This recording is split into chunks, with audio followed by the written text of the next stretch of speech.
오늘은 언약궤를 돌려보내다라는 제목으로 우리 사무엘상 6장의 말씀 함께 살펴보겠습니다. 지난 5장의 말씀에서는 블레셋 땅으로 옮겨진 법궤가 가는 곳마다 재앙이 내리게 되었죠. 독종에 걸리는 일이 벌어지게 됩니다. 블레셋 사람들이 이제 이 법궤는 골칫거리가 되었습니다. 그래서 어떻게 하나 고민하다가 내린 결론이 이 법궤를 다시 돌려보내야 되겠다라는 결정을 하게 되는 것이 오늘 6장의 내용이죠. 우리가 인생을 살아가다가 때론 실수할 수 있고 또 잘못을 범할 때가 있습니다. 그럴 때 중요한 것은 잘못을 뉘우치고 원래의 모습으로 돌이키는 게 중요하죠. 이 돌이키는 것이 두 가지 모습인 것 같아요. 첫째는 스스로 내가 잘못했구나 라고 여기서 돌이키는 경우가 있고, 또 다른 모습은 자신이 깨닫지 못하니까 주변의 상황을 통해서, 환경을 통해서 당신이 잘못되었다라고 할 때 그래서 돌아서게 되는 그런 일이 벌어지는 것을 보게 됩니다. 그 결과는 커다란 차이가 나는 것을 보게 되죠. 오늘 본문에서 블레셋의 어리석음은 자신들 스스로는 자신들의 잘못을 깨닫지 못했다는 거죠. 그래서 하나님께서 그들이 잘못되었음을 깨닫게 하기 위해서 상황과 환경을 이끌어 가신 것을 보게 되는 거죠. 어쨌든 간에 그래서 하나님의 언약궤가 블레셋 땅에 7개월간 머물렀다가 이제 다시 이스라엘 땅으로 돌아오게 되는 장면이 오늘 6장 전체의 내용이죠. 블레셋 사람들은 언약궤를 돌려보내고 싶지 않았습니다. 자신들의 자존심이 많이 상했죠. 무너질 대로 무너진 자존심이었습니다. 어떻게든지 간에 그 자존심을 지켜보겠다는 발버둥 치고 있는 장면이 오늘 6장에 쭉 나오고 있는데, 오늘 말씀 함께 묵상하면서 고백하고 싶은 것은 그겁니다. 우리 인생의 주도권을 여전히 내가 쥐고 나가려는 그런 어리석은 모습이 있다면 오늘 블레셋 사람들의 어리석음을 비추어 보면서 나의 주장, 나의 욕심, 나의 고집을 내려놓는 것이 하나님을 따르는 성도의 지혜구나라는 것을 함께 깨닫고 고백할 수 있기를 원합니다. 첫 번째, 그래서 법궤를 보낼 준비를 하고 있는데 법궤가 돌아가기까지 7달이 걸리는 것을 보게 됩니다. 우리가 어떤 문제가 있을 때 그 문제를 해결하는 방법은 그 원인을 잘 제거해야 문제를 해결할 수 있는 것을 보게 되는 거죠. 오늘 본문에서 블레셋 진영에 문제가 계속 반복되었죠. 그 문제를 해결하는 데까지 7개월의 시간이 흐른 것을 보게 됩니다. 블레셋 사람들이 하나님의 언약궤를 다시 이스라엘로 돌려주기로 결정하는데 걸렸던 시간은 7개월 7달이었죠. 1절 말씀을 같이 함께 읽겠습니다. 시작. 여호와의 궤가 블레셋 사람의 지방에 있은지 7달이라. 여기 지방이라고 표현하고 있는데 자칫 우리가 놓칠 수 있는 것이 있습니다. 뭐냐면 단순히 이 법궤가 블레셋 어느 땅에 있었구나 정도로 생각할 수 있지만 이 지방은 히브리어로 사대라는 것, 이것은 들녘, 들판 이런 의미를 갖고 있거든요. 다시 말하면 이 법궤는 사람들이 살고 있지 않았던 빈들에 쉽게 말하면 버려져 있었다는 겁니다. 아무의 관심도 갖지 못한 채 들녘에 빈들에 버려진 채 7개월을 보냈다라는 거죠. 그들이 하나님의 뜻을 깨닫는 데는 7개월이 걸렸던 것을 보게 되는 거죠. 생각해 보는 것은 성경에서 7이라는 숫자는 그 의미를 다 아시죠? 완전수라고 그럽니다. 이것은 7개월 동안 방치되어 있었다라는 것인데, 그건 다시 말하면 이제는 법궤가 이스라엘로 돌아올 때가 되었다라는 것을 의미하고 있는 것이죠. 자, 이제 어떻게 이 법궤를 돌려버려야 될지 고민하고 있는 모습들을 보게 되는데 2절 말씀에 이렇게 고민하죠. 블레셋 사람들이 제사장들과 복숫자들을 불러서 이르되 우리가 여호와의 궤를 어떻게 할까? 그것을 어떻게 그 있던 곳으로 보낼 것인지 우리에게 가르치라. 제사장, 이교도 제사장들이죠. 또 복술자, 점을 치는 자들을 의미하죠. 이들을 모아놓고 이제 비상대책회의를 벌이는 겁니다. 어떻게 이 법궤를 다시 돌려보낼 수 있을까 고민하고 있는 거죠. 자, 2절 다시 보시면 여호와의 궤를 어떻게 할까? 그래서 어떻게 그 있던 곳으로 보낼는지 고민하고 있는 것을 보게 됩니다. 이렇게 고민하다가 이들이 내린 결론, 이렇게 돌려보내야 되겠다 내린 결론이 3절인데 우리 같이 한번 읽습니다. 시작. 그들이 이르되 이스라엘 신의 괴를 보내려거든 거저 보내지 말고 그에게 속건제를 드려야 할지니 그리하면 병도 낫고 그의 손을 너희에게서 옮기지 아니하는 이유도 알리라 하니. 여기 이제 속건제가 나오죠. 속건제는 간단하게 말하면 죄를 속하기 위해서, 죄 씻음을 받기 위해 드리는 제사인데 거기에는 반드시 희생 제물이 따른 것을 보게 됩니다. 여기 말하는 것은 레위기에 나오는 속건제의 모습은 다르죠. 레위기에서의 속건제의 모습은 하나님이나 사람에게 해를 끼쳤을 때에 제사를 드리는 것 플러스 보상이, 배상이 이어지는 것이 성경에서 말하는 속건제고, 여기서 나오는 속건제는 이교도들이 하는 속건제의 모습을 생각할 수 있는 것인데, 잘 보시면 블레 사람들이 속건제를 드리는데 여기 드리는 이유 두 가지를 설명하고 있어요. 첫째, 병이 낫고, 둘째는 그의 손을 너희에게서 옮기지 아니하는 이유도 알리라. 다시 말하면 이 블레셋 사람들이 속건제를 드리자라는 이유는, 합의한 이유는 뭐냐면 하나님을 한번 테스트해 보자는 거예요. 그래서 우리가 이렇게 하면 하나님께서 여호와라는 신을 이용해서 우리의 이 길흉화복을 해결해 보자라는 그 모습을 의미하고 있는 것이죠. 성도, 우리가 잠깐 생각해 보고 싶은 것이 있습니다. 우리가 드리는 예배의 모습이 중요한데 그 예배의 중심은 항상 여호와 하나님이 되셔야 하는 거예요. 근데 오늘 이 블레 사람들이 이렇게 속건제를 드리겠다, 제사를 드리겠다 하는 것은 하나님께 온전히 예배를 드리고자 하는 것이 아니라, 이렇게 하면 여호와라는 신은 자신들에게 어떻게 할까, 우리에게 이득이 될까, 이런 것들을 바라면서, 노리면서 하고 있는 모습을 보게 되는 거죠. 오늘 우리 예배 가운데도 그렇습니다. 우리가 예배를 드리러 나온다 하지만 그 예배를 통해서 하나님의 영광이 드러나는 것이 아니라 오히려 사람의 영광이 드러나고 높아지려는데 그 모습을 이용하려는 것을 보게 되는 거죠. 조심스럽지만 그런 거죠. 예를 들어서 아무개 목사님 목회학 박사 취득 감사 기념 예배, 이거 지금 애매합니다. 하나님께 예배는 드린다고 하지만 그 목적이 혹 사람을 높이려는, 사람을 인정하려는 그런 모습이 아닌가 조심해야 된다는 거죠. 블레셋 사람들의 속건제는 그런 의도를 갖고 이렇게 속건제를 드려야 되겠다 하는 것을 보게 되는 거죠. 온전히 우리 예배의 영광을 받으실 분은 여호와 하나님 한 분밖에 없는 줄 믿습니다. 그래서 오늘 우리 예배 가운데서도, 이 예배 속에서도 오로지 하나님만 높임을 받는 귀한 역사가 나타나길 주의 이름으로 축원합니다. 자, 이제 합의 내용을 보면 4절인데 4절 이렇게 말하고 있어요. 그들이 이르되 무엇으로 그에게 드릴 속건제를 삼을까 하니 이르되 블레셋 사람의 방백의 수요대로 금독종 5과 금쥐 5마리라야 하리니 너희와 너희 통치자에게 내린 재앙이 같음이니라. 두 가지가 등장하고 있습니다. 하나는 금독종이 나오고 두 번째는 금쥐가 나오는 것을 보게 됩니다. 먼저 그 왜 금독종과 금쥐가 5마리일까? 왜 5마리일까요? 블레셋, 그죠? 도시가 5도시였기 때문에 5마리라는 거죠. 이 블레셋의 5도시가 완전히 하나님 앞에 굴복한다라는 것을 상징하고 있는 거죠. 두 번째, 쥐 모양이 등장하는데 이것은 블레셋 사람들이 당했던 재앙과 연관이 되어 있습니다. 법궤가 옮겨지는 곳마다 쥐떼가 습격을 했기 때문이죠. 그런데 이 쥐를 통해서 전염병이 퍼지게 되었습니다. 전염병으로 많은 사람이 죽고 죽지 않은 사람은 온몸에 악창이 나서 독종으로 고생하게 된 거죠.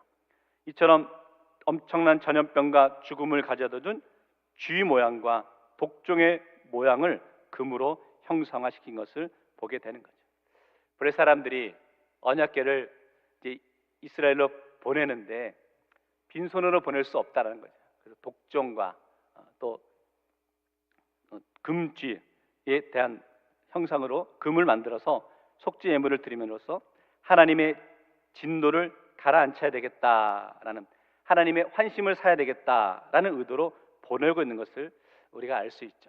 그런데 여기서 블레셋 사람들이 이렇게 금 독종, 금지를 형상화해서 이것을 환심을 사기 위해 보내는 것은 나름대로 그들이 알고 있었던 지식이 있었기 때문이죠.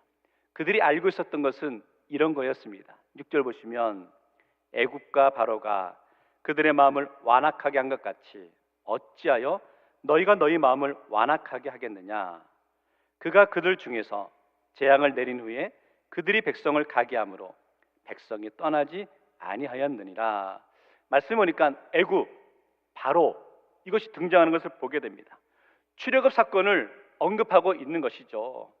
애굽에서 첫 번째 재앙이 피재앙인데 이 피재앙이 며칠간 진행됐는지 혹시 기억나십니까? 7일간, 일주일간 진행되었죠. 마찬가지로 여호와의 언약궤는 7달 동안 이렇게 블레셋 땅에 머물러 있었던 것을 보게 됩니다. 근데 이스라엘 백성들이 애굽을 나올 때 빈손으로 나오지 않았다는 거예요. 빈손으로 나오지 아니하고 또 바로와 애굽 사람들로 인해서 금은 부화를 선물로 받아서 나온 것을 보게 됩니다. 그러니까 블레셋 사람들도 이 법궤를 이스라엘로 보내는데 우리도 그냥 보내면 안 된다는 거죠. 그래서 금독종과 금지를 만들어서 함께 보내야 되겠다라고 결정하고 있는 거죠. 제가 뭘 설명하고 있냐면 이처럼 블레셋 사람들은 출애굽 사건을 잘 알고 있었다는 거죠. 하나님의 역사 기록과 사건을 잘 알고 있었습니다. 그래서 블레셋 사람들은 법궤를 보낼 때 빈손으로 보내면 안 되겠다, 금독종과 금지를 만들어서 보내야 되겠다라고 한 거죠. 자신들이 받은 재앙이 우연이 아니라 이스라엘 하나님이 하신 이름을 알고 있었다는 겁니다. 하지만 중요한 것은 이들은 여호와 하나님을 믿지 않았다는 겁니다. 그저 그들이 알고 있는 지식으로 인해서 그때 출애굽 당시에 애굽이 그랬으니까 우리도 빈손으로 보내면 안 되지 라는 마음에 금독종과 금지를 해서 보낸 것뿐이지 이들이 여호와를 믿고 여호와를 의지했던 것은 아니었다는 거죠. 성도 여러분, 적용해 보면 그렇습니다.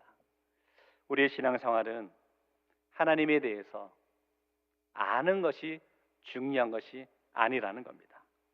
하나님은 그런 분이야, 머리로 지식으로 아는 것에 그쳐서는 안 된다는 거죠. 하나님이 구원자 되시고 주관자 되심을 믿고 나아가는 삶이 중요한 줄 믿습니다. 오늘 우리 신앙생활은 어떻습니까? 단지 하나님에 대해서 아는 지식만으로 우리가 하나님을 믿는다, 하나님을 따른다 라고 고백하고 있지는 않으신지요? 지금 하나님이 여러분의 인생에 여러분의 삶의 주인 되심을 믿으십니까? 하나님이 나를 이끄시고 나를 붙잡아 주심을 우리가 고백하고 나아가시냐는 거예요. 하나님이 내 삶의 구원자 되시고 주인 되심을 인정하며 나아갈 수 있는 믿음의 성도 되시기를 주의 이름으로 축원합니다. 오늘 말씀에도 이제 블레셋 땅 에그론에서 이스라엘 땅 베세메스로 보내고 있는 장면인데 암소의 술에 의해서 언약궤를 보내게 되죠. 여호와의 언약궤가 블레셋 땅으로 들어설 때는 포로의 수치감으로 가득 차 있었습니다. 그런데 언약궤가 블레셋 땅을 떠날 때는 개선 장군의 모습처럼 떠나고 있는 것을 보게 되는데 이 언약궤를 에그론에서 블레셋으로 베세메스로 보내는 이 장면을 재미있게 표현하고 있는데 7절 말씀 같이 한번 읽어보겠습니다. 시작. 그러므로 새 수레를 하나 만들고 멍에를 메어보지 아니한 전 나는 소 2마리를 끌어다가 소에 수레를 메우고 그 송아지들은 떼어 집으로 돌려보내고. 자, 여기서 법궤를 돌려보내는데 재미있는 모습들이 있습니다. 첫째, 암소와 숫소 중에 지금 암소를 이용하고 있습니까? 숫소를 이용하고 있습니까? 전 나는 소니까 암소를 이용하죠. 자, 한 마리로 가고 있습니까? 2마리로 가고 있습니까? 몇 마리? 두 마리. 자, 그러면 수레를 끄는데 한 마리가 끌고 가는 게 쉬울까요? 두 마리가 끌고 가는 게 쉬울까요? 여러분 생각해 보십시오. 혼자 일하는 게 편하십니까? 같이 일하는 게 편하십니까? 같이 일하는 게 훨씬 안 편하시잖아요. 서로 의견도 안 맞고 서로 따로 가려고 하고 그러지 않겠습니까? 다 이유가 있어요. 보면 멍에를 메어보지 않았다는 거죠. 아무런 경험이 없다는 거죠. 또 다른 조건은 뭐냐면 젖 나는 소. 다시 말하면 젖이 난다는 것은 아마 새끼를 낳은 암소를 의미하겠죠. 그 송아지는 집에 우리에 내버려 두고 어미소 두 마리로 수레를 끌고 벳세메스로 이스라엘 땅으로 가라라고 하는 거죠. 우리 사람도 모성애가 강하지만 어떤 때는 짐승이 더한 경우도 있죠. 어미소의 모성애가 대단하죠. 정리해 보면 그겁니다. 멍에도 제대로 메어보지 못한 소, 갓 태어난 송아지들을 우리에 놔두고 수레를 끌고 가라고 하는 겁니다. 그러니 생각해 보면 소가 제대로 앞으로 나아가겠습니까? 한 걸음도 제대로 떼지 못할 조건을 완벽하게 갖추어 놓은 거죠. 그 어미소 두 마리가 수레를 끌고 가라는 겁니다. 그 모습이 9절 말씀에 이렇게 설명하는 거예요. 보고 있다가 만일 괴가 그 본 지역 길로 올라가서 벳세메스로 가면 이 큰 재앙은 그가 우리에게 내린 것이요 그렇지 아니하면 우리를 친 것이 그의 손이 아니요 우연히 당한 것인 줄 알리라 하니라. 자, 그 수레에 법궤를 실었어요. 근데 사람이 끌고 벳세메스로 가는 게 아니라 내버려 두겠다는 거죠. 가만히 본다는 거예요. 그래서 벳세메스로 가게 되면 갔구나 라고 여기고, 그리고 그렇지 않으면 이거 다 우연히 일어난 거야 라고 여기겠다. 무슨 말입니까? 아예 상황을 불가능하게 만들어 놓고는 그 결정대로 따르겠다라는 것이죠. 자신들이 생각할 수 있는 최대한으로 불가능하게 이 일들을 이루는 것을 보게 됩니다. 어미소가 송아지에 가지 않고 벳세메스 쪽 간다는 것은 상황적으로는 도저히 불가능한 상황을 만들어 놓았습니다. 하나님께서 벌을 내린 것이 맞는지 동물에게 물어보자라는 거죠. 불의 사람들은 자신의 어리석음, 잘못을 끝까지 인정하지 않으려는 그런 교만함과 어리석은 모습을 볼 수 있는 거죠.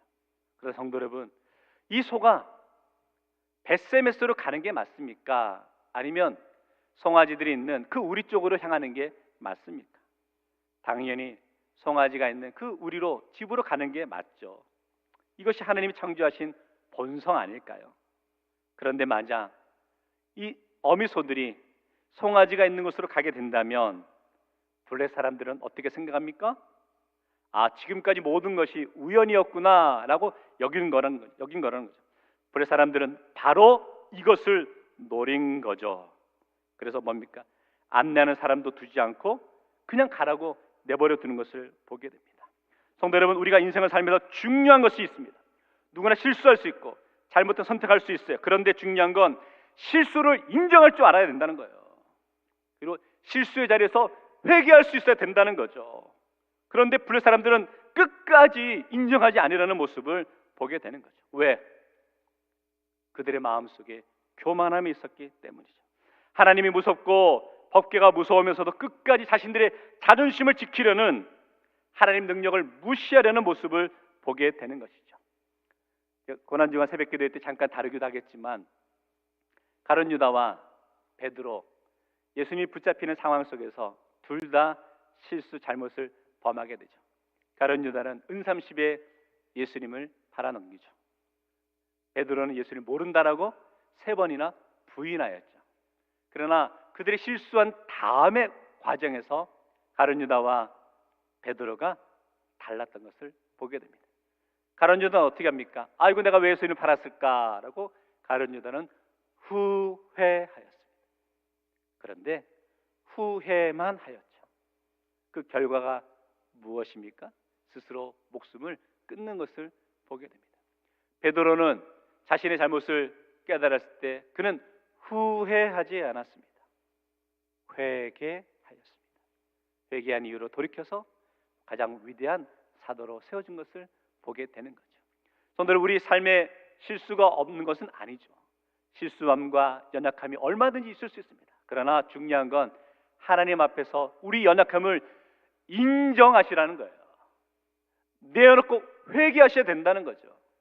그 돌이킴에 나갈 수 있는 그 모습이 중요하죠. 그것이 지혜로운 자의 모습이다라는 것을 알 수 있죠.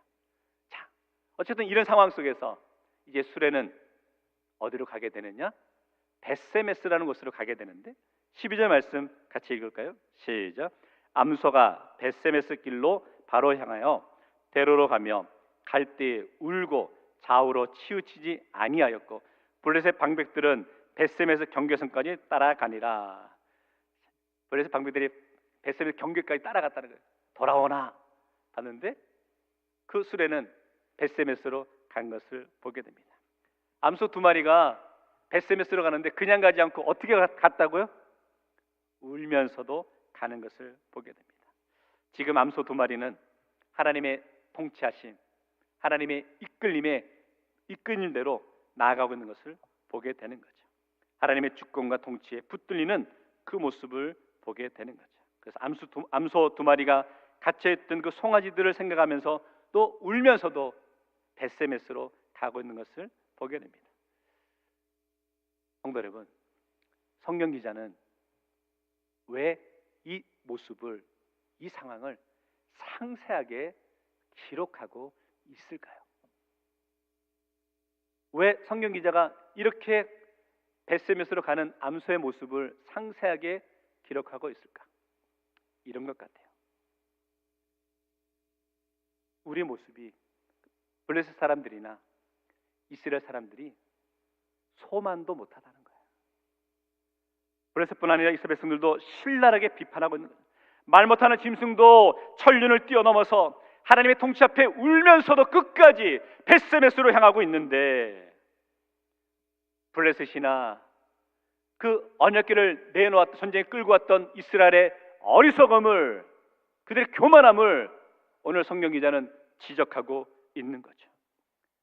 얼마나 그 시대 상황이 자기 중심적이고 편의적이며 하나님을 자신에게 필요한 것만 채워주는 도깨비 방망이 정도로 생각했는지를 나타내는 거죠. 성도 여러분, 이 말씀을 적용해 볼까요? 여러분은 얼마나 하나님의 손에 붙들려 살아가십니까? 하나님을 믿는다고 하지만 여전히 나 중심적으로 살아가지 않으세요? 여전히 나의 고집과 욕심을 채우기 위한 하나님을 이용하고 있지는 않으시냐는 거예요. 절제 우리 영적인 모습을 돌아볼 수 있기를 원합니다. 그러면 또 생각해 보는 것은 왜 그 법궤는 벳세메스로 갔을까? 이스라엘에 여러 땅들이 있을 거 아니에요. 그런데 왜 굳이 벳세메스로 가게 되었을까? 거기에 놀라운 하나님의 섭리가 있는 것을 보게 되는데요. 여호수아 21장 13절에 보시면 제사장 아론의 자손에게 준 것은 살인자의 도피성 헤브론과 그 목초지요, 또 림나와 그 목초지와, 그리고 16절 보시면 아인과 그 목초지와 웃다와 그 목초지와 벳세메스와 그 목초지니 이 두 지파에서 9 성읍을 냈고, 여기에 지명 가운데 어디가 나오냐면 벳세메스가 나오는 것을 보게 됩니다. 그런데 앞에 13절에서 이 벳세메스는 누구의 자손의 땅이냐면 제사장 아론의 자손의 땅이라는 거죠. 자, 그러면 벳세메스의 지역은 지금 누가 살고 있느냐? 쉽게 말하면 아론의 자손들이 살고 있었다. 아론의 자손들이 뭐 하는 사람들입니까? 제사장이죠. 그들은 또 레위인들입니다. 그 레위 자손 가운데 게르손, 고핫, 무라리 기억나시죠? 그 중에 이 벳세메스는 고핫 자손들이 정착해서 살고 있던 지역입니다. 이 레위 자손 가운데 고핫 자손들이 했던 역할이 뭐냐면 법궤를 운반하는 그런 역할을 했던 것이 고핫 자손들이죠. 그러니까 이 법궤가 그냥 우연히 벳세메스로 간 것이 아니라 법궤를 운반하는 고핫 자손들이 있었기 때문에 벳세메스로 가게 되었다라는 거죠. 어쨌든 이 법궤가 벳세메스 땅에 들어오고 있었습니다. 이 모습 보면서 벳세메스 사람들이 너무 기뻐했습니다. 빼앗겼던 영광이 다시 돌아오는 것으로 여겨져서 기뻐하고 있었죠. 그래서 주민들은 그 수레가 멈춘 곳에서 그 수레를 장작 삼고 또 이 암소들을 제물 삼아서 여호와께 제사를 드리고 있는 모습을 보게 됩니다. 얼마나 감격적입니까? 그런데 그만 벳세메스 사람들이 여기서 크나큰 실수, 잘못을 저지르게 되죠. 왜냐하면 제사를 드리는 그 소는 숫소만 사용해 되었기 때문이죠. 근데 지금 이 소는 암소였잖아요. 레위기 1장 3절에 보면 그 예물이 소의 번제이면 흠없는 수컷으로 회막문에서 여호와 앞에 기쁘게 받으시도록 드릴지니라. 흠없는 수컷으로 드리라. 그런데 벳세메 사람들은 돌이킬 수 없는 실수를 범했다. 그런데 안타까운 것은 이 동네에 지금 누가 살고 있었다고요? 제사장이 살고 있었다고요. 제사장들이.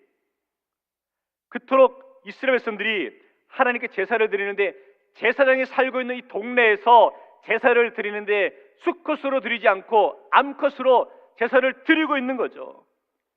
하나님을 향한 정성과 정감이 완전히 사라진 채 대충 형식적으로 흉내만 내고 있었던 모습을 보게 되는 거죠. 하나님을 위하고 사랑하는 것 같은데 대충 하는 모습이죠. 가장 중요한 예배에서조차도 엉터리로 드리고 있는 것을 보게 됩니다.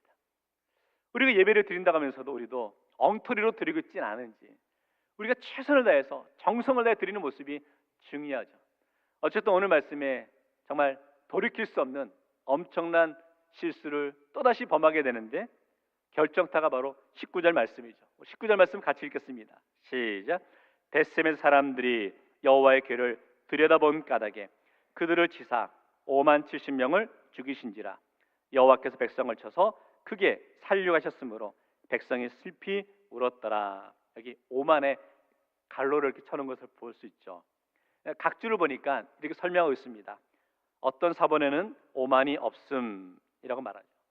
다시 말하면 어떤 사본에는 5만 70이라고 되어 있고 어떤 사본은 그냥 70이라고 되어 있다는 거죠. 네, 성경학자들은 대부분 그냥 70명이라고 이해하고 설명하는 것을 보게 됩니다. 상식적으로 생각해봐도 법궤가 그렇게 크지 않은데 그 법궤를 들추는데 5만 명이 다 둘러싸가지고 볼 수는 없잖아요. 그 당시 벳세메 사람들이 5만 명이 넘지도 않았을 테고 그런 거죠. 어쨌든 간에 요지는 그겁니다. 법궤는 들여다보아서는 안 되는 거였죠. 그런데 왜 들여다봅니까? 이미 하나님의 언약궤에 대한 권위가 사라졌다는 거예요. 무너졌다는 거죠. 하나님의 임재에 대해서 전혀 신경 쓰지 않고 있는 모습을 보게 되는 거죠. 이 모습이 우리에게 말하고 있는 의미는 무엇일까요?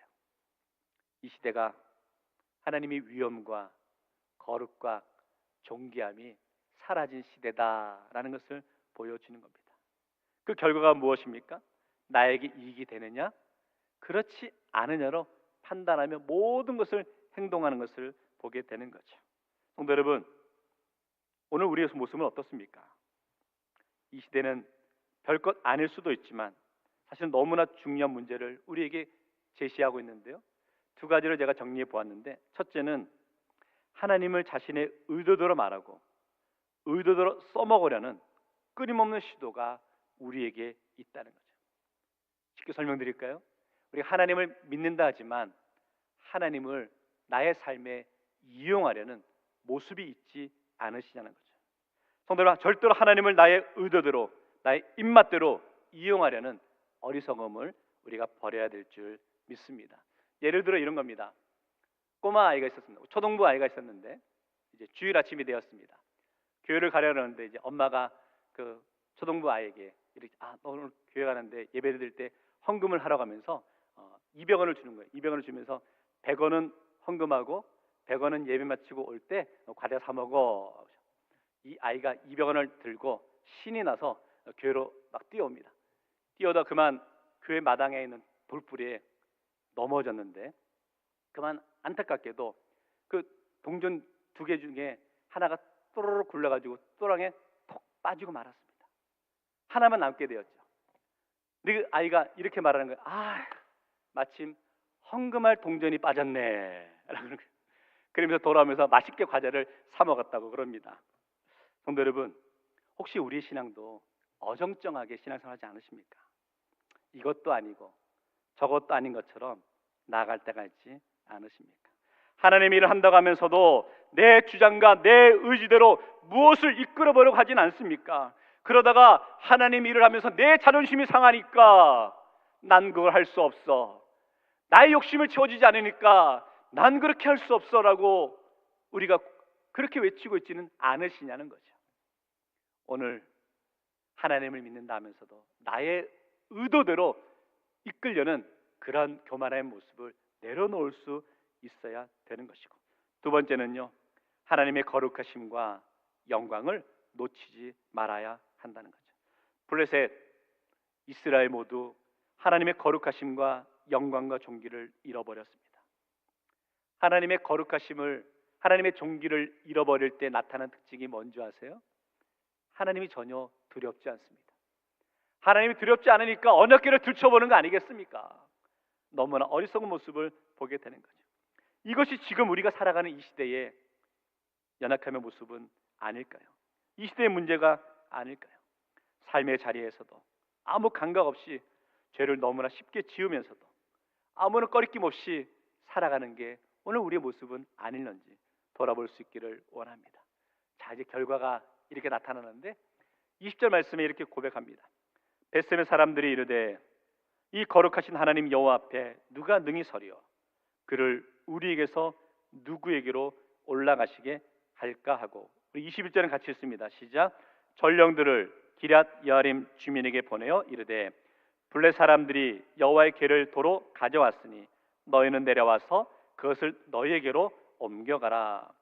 기럇 여아림 사람들에게 법궤를 가져가라고 전령을 보냅니다. 제발 좀 이 법궤를 가져가라고 벳셈의 사람들이 기럇 여아림 사람들에게 애원하고 있는 모습을 볼 수 있죠. 성도 여러분, 지금 벳셈에스는 블레셋 땅이 아니라니까요. 이스라엘 땅이라니까요. 그런데 블레셋 땅에서의 모습이나 이스라엘 땅에서의 모습이나 똑같은 장면이 나오고 있잖아요. 제발 좀 법궤를 가져가라 라고 애원하고 있는 모습을 보게 되는 거죠. 왜? 벳셈의 사람들도 하나님의 영광을 소홀히 여기는, 경홀히 여겼다가 이런 재앙을 겪었기 때문이죠. 블레셋이나 이스라엘이나 다르지 않다라는 것을 지금 성경의 기자는 이야기하고 있는 거죠. 결국 기럇 여아림에서 하나님의 언약궤가 20년 동안 방치되었던 것을 보게 됩니다. 하나님의 영광이 여전히 회복되지 못한 채 머무를 수밖에 없었다는 거죠. 결론 내려볼까요? 말씀의 거울 앞에서 우리의 경건의 모습을 돌아보십시오. 오늘 우리도 말씀의 거울 앞에서 우리는 얼마나 하나님 앞에 신실함의 모습으로 서 있는지를 비추어 보십시오. 하나님을 내 의도대로 이용하려는 생각을 갖고 있지는 않으셨습니까? 하나님의 오묘함과 영광과 존귀를 드러내기보다는 나의 주장과 나의 욕심을 펼치려는 어리석은 모습은 아니었는지요. 오늘 우리 예배가 하나님의 거룩함과 영광을 회복하고 하나님을 경외함으로 더 깊이 순종하며 나갈 수 있는 시간이 되기를 원합니다. 그리고 우리 삶의 주도권이 온전히 하나님께 있음을 믿고 그 하나님만을 높이며 나아가기로 고백하며 결단하는 성도 되시기를 주의 이름으로 축원합니다. 오늘 말씀 감사